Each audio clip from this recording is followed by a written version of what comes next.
Hello বন্ধুরা, কেমন আছেন সবাই? আশা করি সবাই অনেক ভালো আছেন। বাংলাদেশের মধ্যভাগে ব্রহ্মপুত্রের কুল ঘেঁষে গড়ে ওঠা এক প্রাচীন ও প্রাণবন্ত শহর ময়মনসিংহ। ইতিহাস, শিক্ষা, সংস্কৃতি ও প্রকৃতির এক অনন্য মেলবন্ধন এই শহরে।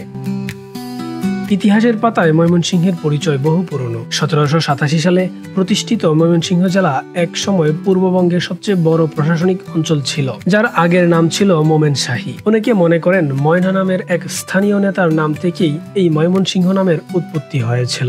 ব্রহ্মপুত্র নদ এই শহরের হৃদয় স্পন্দন। এর স্রোত দ্বারাই গড়ে উঠেছে শহরের অর্থনীতি, সংস্কৃতি ও পরিবেশ। নদীর তীর ঘেঁষে শহরটি ছড়িয়ে পড়েছে সৌন্দর্য আর ঐতিহ্যের অবহে। শত শত বছর ধরে এই নদী আশেপাশের গ্রাম ও শহরের মানুষকে জীবিকা, পানি ও পরিবহনের সহায়তা করে আসছে। এই শহরকে বলা হয় শিক্ষানগরী। শিক্ষার আলোয় আলোকিত ময়মনসিংহ। এখানেই অবস্থিত দক্ষিণ এশিয়ার প্রথম কৃষি বিশ্ববিদ্যালয়, বাংলাদেশ কৃষি বিশ্ববিদ্যালয়। 1961 সালে প্রতিষ্ঠিত এই প্রতিষ্ঠানটি দেশের কৃষি উন্নয়নের মেরুদণ্ড হিসেবে কাজ করে যাচ্ছে। তাছাড়া রয়েছে আনন্দমোহন কলেজ, যা 1908 সালে প্রতিষ্ঠিত, যেটি একসময় ঢাকা বিশ্ববিদ্যালয়ের অধিভুক্ত অন্যতম শ্রেষ্ঠ কলেজ ছিল। Mymensingh medical college, Mymensingh engineering college এবং নটরডেম কলেজ ময়মনসিংহ সহ অসংখ্য মানসম্পন্ন শিক্ষা প্রতিষ্ঠান এখানকার শিক্ষার ঐতিহ্য বহন করে চলছে যুগ যুগ ধরে। সংস্কৃতির শহর হিসেবেও ময়মনসিংহের খ্যাতি দুর্দান্ত।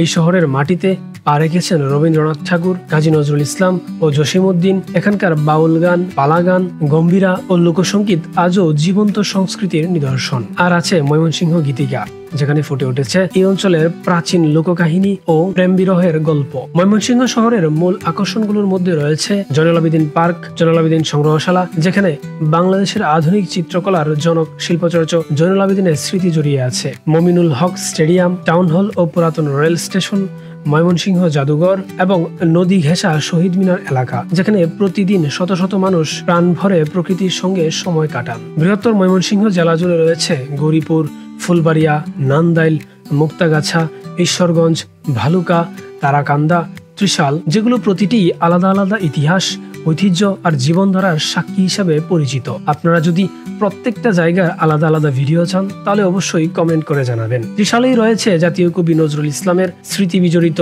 নজরুল একাডেমি। মুক্তাগাছার রাজবাড়ি আজও মনে করিয়ে দেয় সেই নবাবী আমলের চিহ্ন। আজকের এই আধুনিক ময়মনসিংহ উন্নয়নের পথে দ্রুত এগিয়ে চলছে। নতুন নতুন রাস্তা, ব্রিজ, পার্ক এবং নাগরিক সুযোগ সুবিধা গড়ে উঠেছে। তবু শহরটির প্রতিটি কোণে এখনো জীবন্ত হয়ে আছে ইতিহাসের গন্ধ, সংস্কৃতির ছোঁয়া আর নদীর স্রোতের মায়াবী আহ্বান। আপনি আসুন, দেখুন এবং এই শহরকে উপভোগ করুন। এই নদীর পাড়ে বসে আপনি একটা বিকেল অনায়াসে কাটিয়ে দিতে পারবেন। এই ময়মনসিংহ শহর কেবল একটি শহরই নয়, এক বর্ণাঢ্য কাহিনী এবং চিরন্তন এক ভালোবাসার গল্প।